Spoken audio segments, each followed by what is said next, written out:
तो मुझे लगा कि आज का जो विषय है वह है सामाजिक परिवर्तन और राष्ट्र निर्माण। तो राष्ट्र निर्माण में अभी तक जितने विषयों पर आपने चर्चा करवाई है, चर्चा की है, वे सभी आ जाते हैं।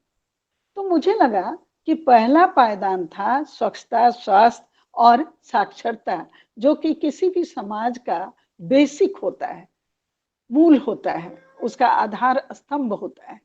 और उस साक्षरता, स्वास्थ्य, स्वच्छता से थोड़ा हम ऊपर उठते हैं तो हम शिक्षा की बात करते हैं। हम शिक्षित होना चाहते हैं। शिक्षित होना और साक्षर होना दोनों भिन्न है। तो हम शिक्षित होना चाहते हैं, एक शिक्षित समाज जो कि शांतिपूर्ण हो, ऐसे समाज की संकल्पना के प्रति हम ईमानदारी से बढ़ते हैं। और जब इस लेवल तक हम आते हैं तो उसका अगला लेवल थोड़ा और ऊंचा होता है, और वह होता है भाषा, साहित्य, और उसके साथ जुड़ाव होता है संस्कृति का। और जब ये सारे होते हैं तो फिर आवश्यकता होती है पोषण, पर्यावरण और पंचायत की। तो ये कुल मिलाकर ये जो हमारे सामने ये 12 3 4 तिया 12 होते हैं, तो ये 12 जो विषय थे, ये सारे विषय एक तरह से राष्ट्र निर्माण के लिए ईंट चूना गारा का काम करते हैं, मेरी समझ से। हो सकता है आप सहमत ना हो, लेकिन मेरा ऐसा विचार है। तो हम फिर अपने आज के विषय पर आ जाते हैं। और आज का जो विषय है समाज परिवर्तन और राष्ट्र निर्माण, तो बहुधा होता यह है कि इन शब्दों पर हम थोड़ा सा विचार करना चाहेंगे कि समाज क्या है और राष्ट्र क्या है। बहुधा हम लोग समाज को मीन करते हैं राष्ट्र के साथ, क्योंकि उसका ही विकसित रूप एक राष्ट्र हो जाता है, और राष्ट्र में ही समाज अंतर्भूत है, उससे अलग कहीं नहीं है। और इस विषय में जब मैंने थोड़ी सी और जानकारी लेनी चाहिए तो एक जगह मुझे ये देखने को मिला कि महाभारत में एक ये रेफरेंस आया है, जहाँ कहा गया है कि rashtra refers to name ending for place name. राष्ट्र वह है जिसका सर्टेन एक निश्चित भूभाग में उसका एक नाम दिया गया हो। और महाभारत की कथा हम जानते ही हैं, हस्तिनापुर और इंद्रप्रस्थ राज्यों के बीच की कहानी को, तो उसको दोहराने की अभी जरूरत है नहीं। लेकिन एक बात और, मैंने दुर्खीम की पंक्तियों को पढ़ा और उन्होंने लिखा था कि what ever fail under the jurisdiction of the sovereignty that is राष्ट्र, नेशन। मतलब जो कुछ भी संप्रभुता के क्षेत्र के अंतर्गत आता है वही राष्ट्र का निर्माण करता है, वही राष्ट्र कहलाता है। खैर, इस विषय को मैं ज्यादा खींचतान न करते हुए फिर अपने विषय पर आती हूँ कि ये राष्ट्र और समाज को थोड़ा अगर हम व्यष्टि और समष्टि के रूप में न लेकर राष्ट्र निर्माण को अलग तब तक रखें और समाज और सामाजिक परिवर्तन को देखें तो ज्यादा उचित होगा आज के लिए, क्योंकि समय भी कम है। तो इसमें विषय श्रृंखला की सबसे ऊपर की पायदान जो मंजिल है वह है सामाजिक परिवर्तन। जैसे विषय पर आकर जब समाहित होती है तो हम यहाँ इन दो अवधारणाओं को देखने के लिए विवश होते हैं कि राष्ट्र क्या है और समाज क्या है, समाज परिवर्तन क्या है। तो खैर, समाज एक अमूर्त धारणा है। हम ये बराबर से ये पढ़ते आए हैं कि समाज तो अमूर्त है, लेकिन समाज के घटक के रूप में समाज के कंस्टिट्यूएंट के रूप में व्यक्ति है और समाज व्यक्तियों का ही एक समूह है। इसीलिए यह संबंध समष्टि और व्यष्टि का होता है। समष्टि के जीवन में व्यष्टि का जीवन है, समष्टि के सुख में व्यष्टि का सुख है, और समष्टि के बिना व्यष्टि का अस्तित्व असंभव है। यही अनंत सत्य जगत का मूल आधार होता है, दार्शनिक रूप से अगर हम कहें तो। बचपन से हम लोग पढ़ते भी आए हैं, व्यक्ति और समाज एक दूसरे के पूरक हैं, नो डाउट, निस्संदेह ऐसा है, इसमें कोई संदेह की बात नहीं है। अब हम समाज के साथ जुड़ा हुआ जो दूसरा शब्द है परिवर्तन, इसे लेते हैं। तो परिवर्तन प्रकृति का नियम है, ये हम सभी जानते हैं, और इसके बारे में कहने वाले एक से एक विचारक हुए हैं। ईसा से 500 वर्षों पूर्व हेराक्लिटस ने कहा था कि चेंज इज इटर्नल।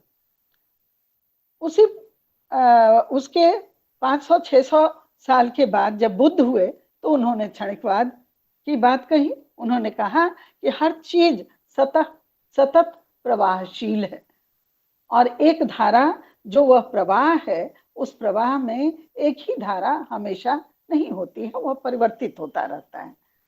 तो ये दोनों हमें यह बतलाते हैं कि परिवर्तन का महत्व हमारे लिए बहुत है। परिवर्तन सत्य है, शाश्वत है, और हम यह भी जानते हैं कि परिवर्तन प्रकृति का नियम है, प्रकृति ही परिवर्तनशील है। तो मानव समाज इस विशाल प्रकृति का ही एक अंश है, एक अंग है, सॉरी अंश नहीं, एक अंग है, एक पार्ट है। अतः यहाँ भी प्रति क्षण प्रतिपल परिवर्तन तो होते ही रहेंगे, होते रहते हैं, और ये परिवर्तन सामान्य रूप से हमें दिखाई भी नहीं पड़ते हैं, हमें वह दिखता नहीं है। और जब प्रकृति परिवर्तनशील है तो हमें समाज को तो परिवर्तनशील मानना ही होगा, क्योंकि मनुष्य सामाजिक है, सामाजिक जीव है। अतः समाज परिवर्तन में व्यक्ति और मनुष्य का परिवर्तन भी अंतर्निहित है।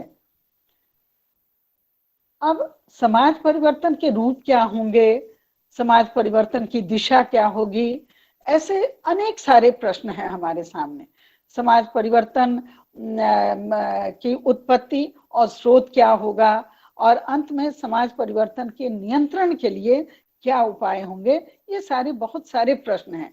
ये सब कुछ ऐसे प्रश्न हैं जिनके संबंध में अमूर्त चिंतन संभव नहीं हो सकता है। इसलिए हमें घूम फिर करके फिर व्यष्टि के साथ ही जोड़ना होगा, और उससे जोड़कर हमें समाज को देखना होगा।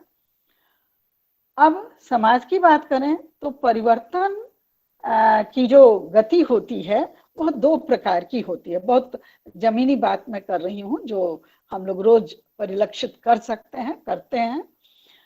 तो ये दो प्रकार की गतियां होती हैं परिवर्तन की। एक तो परिलक्षित होती हैं, जो दिखाई पड़ती हैं प्रत्यक्ष रूप से, जिसे हम मैनिफेस्टेड करते हैं, जो व्यक्त रूप में होता है, जो दिखाई पड़ता है प्रगट रूप में जो है। और दूसरा होता है लैटेंट या अप्रगट रूप में।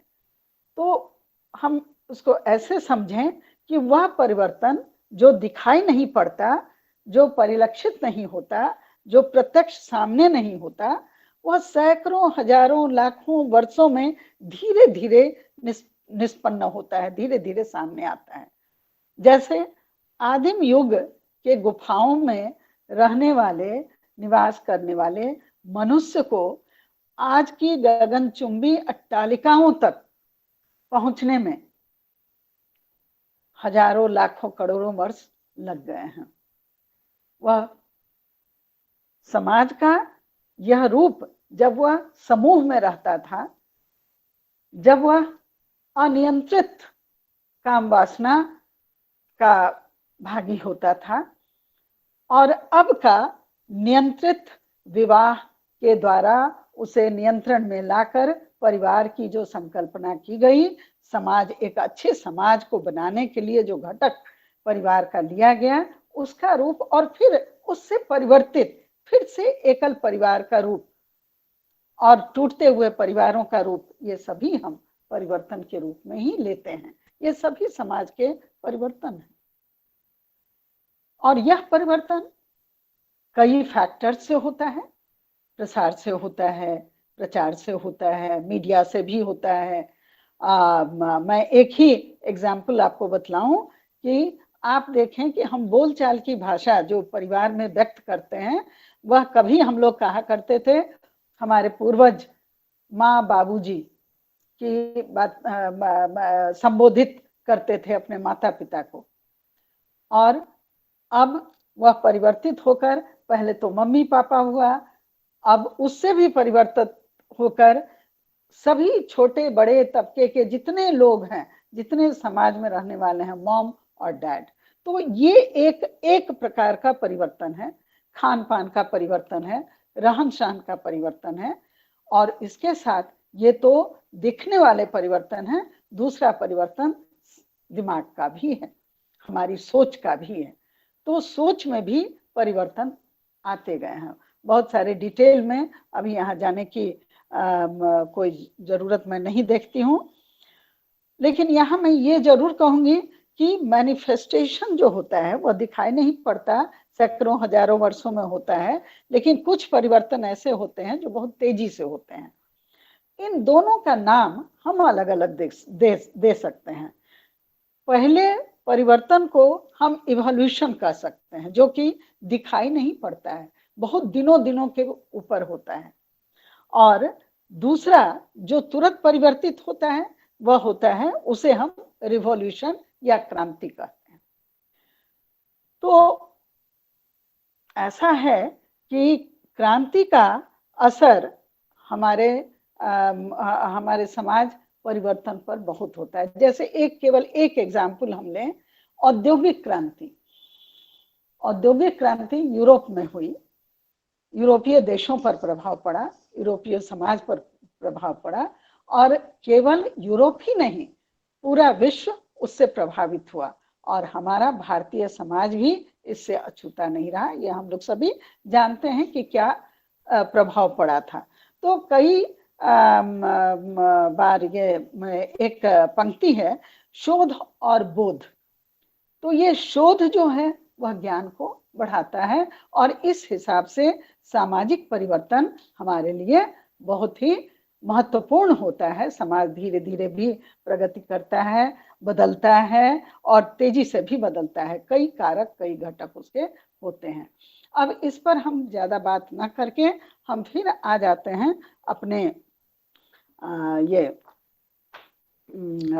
दूसरे संप्रत्यय पर। दूसरा कॉन्सेप्ट है हमारा, और दूसरा कॉन्सेप्ट हमारा राष्ट्र निर्माण। सामाजिक परिवर्तन से राष्ट्र निर्माण पर क्या असर पड़ता है, यह हम जानना चाहते हैं। अब है कि राष्ट्र को हम क्या कहते हैं, राष्ट्र है क्या? तो राष्ट्र के लिए एक शब्द और आता है, देश। तो देश को जब हम मीन करते हैं, देश के बारे में जब हम कहते हैं, तो देश का मतलब होता है एक निश्चित भूभाग, जिस पर उस भूभाग में बसने वाले व्यक्तियों का, नागरिकों का कब्जा होता है, आधिपत्य होता है। कब्जा करना ठीक नहीं होगा, आधिपत्य होता है। वे उसका उपभोग, उपयोग फ्रीली, स्वतंत्रता पूर्वक करते हैं। लेकिन हम यह भी देखते हैं कि समाज का जो परिवर्तन होता है वह कितना जुड़ा हुआ है राष्ट्र निर्माण के साथ। राष्ट्र के साथ हम निर्माण शब्द जोड़ते हैं तो वहां पर ऐसा लगता है कि क्या, जैसे हम मकान बनाते हैं, जैसे हम इमारतें बनाते हैं, जैसे हम पुल बनाते हैं, जैसे फ्लाईओवर्स बनते हैं, जैसे हवाई जहाज बनते हैं, जैसे खाना बनता है, क्या इसके कुछ कंस्टिट्यूएंट्स इस प्रकार के होते हैं जिसे कोई मानव निर्माण करता है? क्या राष्ट्र का निर्माण भी इसी तरह से जुड़ा हुआ है? तो दोस्तों, मैं यहाँ पर सिर्फ एक बात कहना चाहूंगी कि देश और राष्ट्र को अलग अभी हम लोग ना करें। राष्ट्र की बात करते हैं तो देश की बात करते हैं। हमारा देश प्राचीन काल से मूलतः वसुधैव कुटुंबकम की अवधारणा पर आधारित था और इस अवधारणा की संकल्पना भारत के प्राचीन ऋषि मुनियों द्वारा की गई थी, जिसका उद्देश्य क्या था? उद्देश्य था पृथ्वी पर मानवता का विकास, जिसके पीछे संदेश यह होता है कि सभी मनुष्य समान हैं, सभी का कर्तव्य है कि वे एक दूसरे के लिए विकास में सहायक हों, जिससे मानवता का विकास हो, मानवता फलती फूलती रहे। भारत में भी, भारत जैसे देश में भी इसे अपनाया गया और यही कारण है कि रामायण की एक बात मैं कहना चाहूंगी कि रामायण के नायक श्री राम संपूर्ण पृथ्वी को इक्ष्वाकु वंशी राजाओं के अधीन बताते हैं। इन राजाओं का आधिपत्य होता है और इस हिसाब से वे एक आइडियल, एक आदर्श राष्ट्र भारत को बनाते हैं।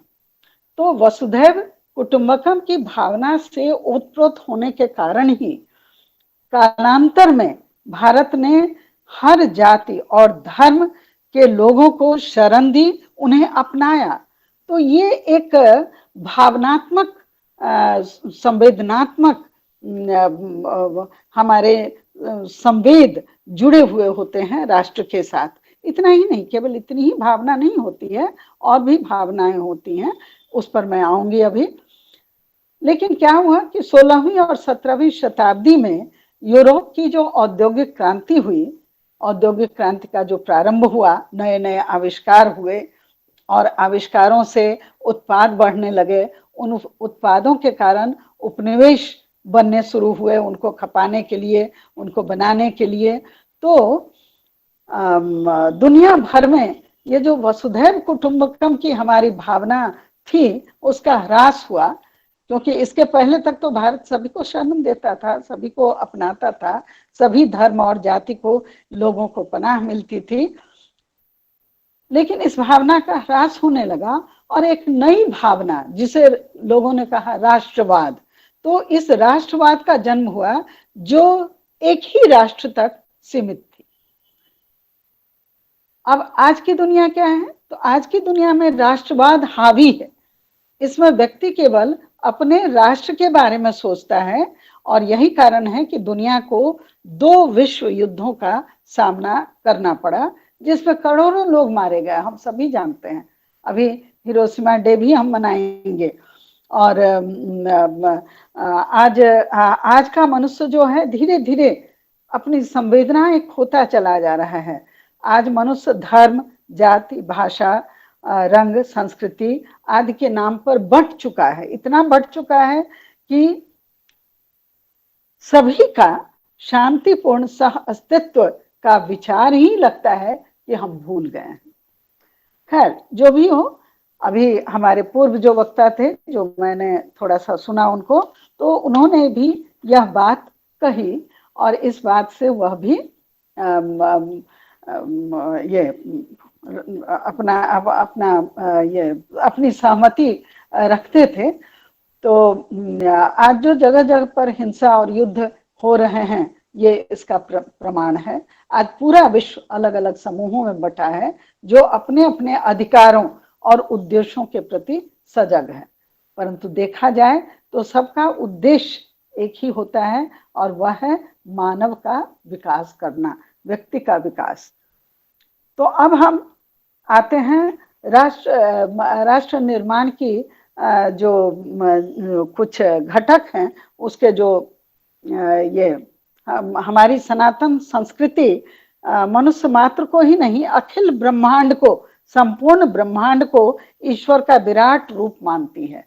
इसलिए हम एक निश्चित भूभाग तक सीमित न रहकर उसके आगे भी देखते हैं।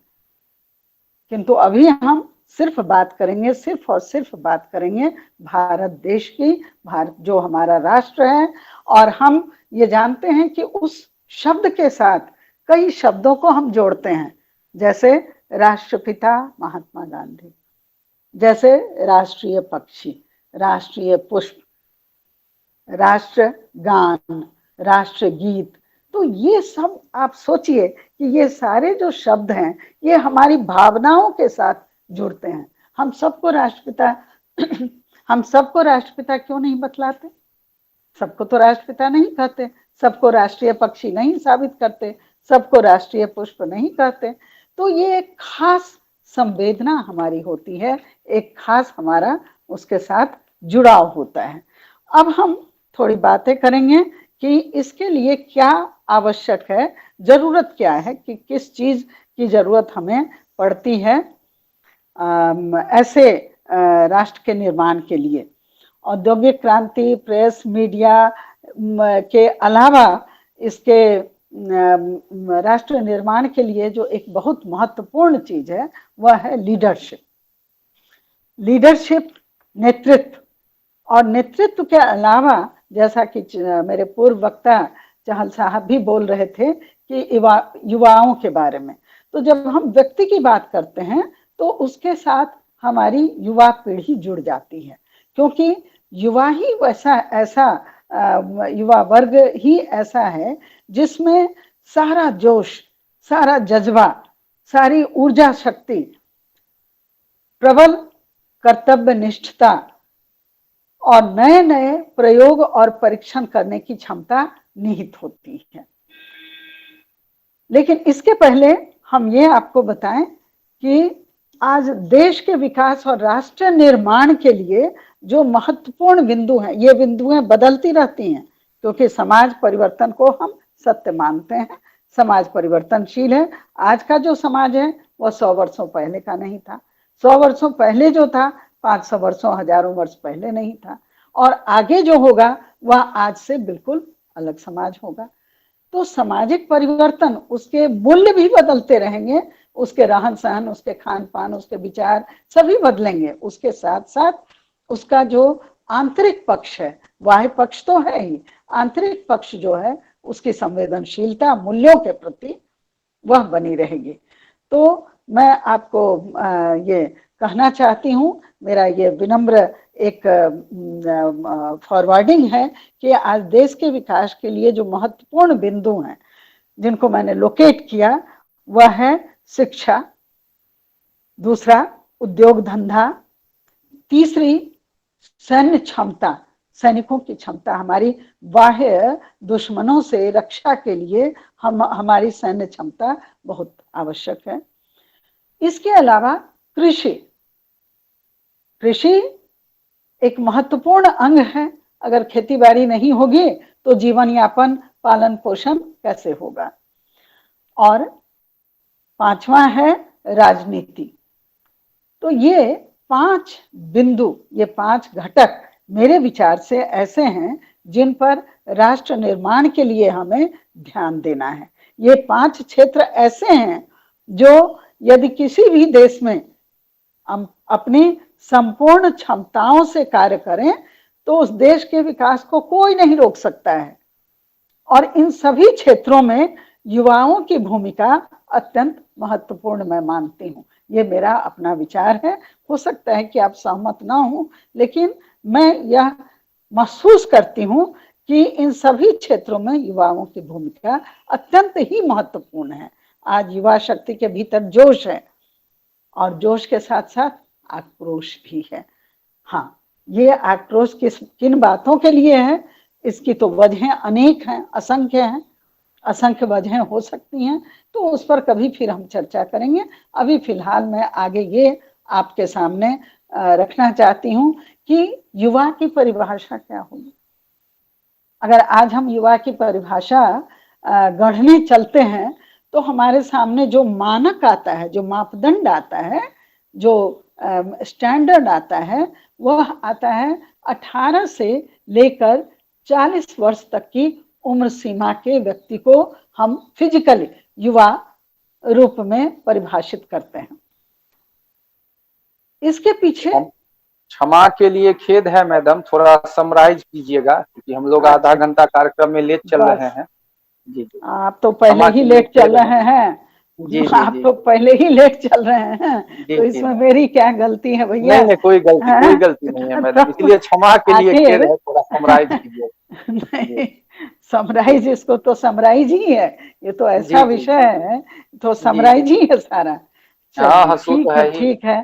तो देखिए, अब मैं इसको आपने टोक दिया, लेकिन मैं इसको खत्म करने ही जा रही थी, तो मैं क्षमा चाहती हूँ, क्योंकि मैं खुद ही इसको समय सीमा के अंतर्गत समाप्त करने जा रही थी। खैर, आपने टोका तो अच्छी बात है, बहुत अच्छी बात, याद दिलाने के लिए धन्यवाद।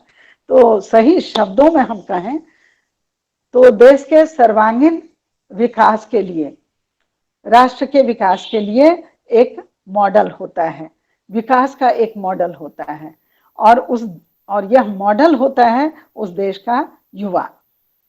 युवा ऊर्जा, युवा शक्ति का उपयोग देश के विकास के हेतु किया जाए तो युवा ऊर्जा देश का स्वस्थ भविष्य तय करने में सहायक होता है। लेकिन इस युवा शक्ति का उपयोग हम कैसे कर सकते हैं? बिना सद्गुणों के इसका उपयोग हम नहीं कर सकते हैं।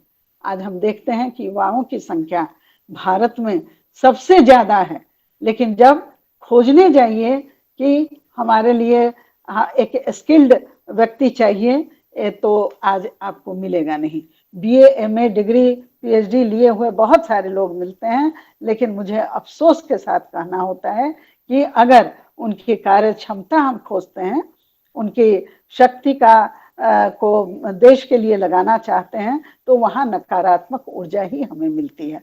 अब मुझे क्षमा करेंगे इस नकारात्मक बात के लिए, लेकिन मैं इसके लिए बहुत निराशा में नहीं हूं, मैं आशावान हूं कि अगर भारतीय संस्कृति में जो सद्गुणों का विचार है, उन सद्गुणों से परिमंडित, परिभाषित अगर हमारी शिक्षा होती है, तो एक शिक्षित समाज, एक शिक्षित राष्ट्र को जन्म देता है। और इसी के साथ मैं अपनी बात समाप्त करने की आज्ञा मांगती हूँ और आपको धन्यवाद करती हूँ मुझे याद दिलाने के लिए। बहुत बहुत धन्यवाद आप सबको कि आपने मुझे अपनी थोड़ी सी बात रखने का अवसर दिया है। बहुत बहुत धन्यवाद, बहुत प्रणाम।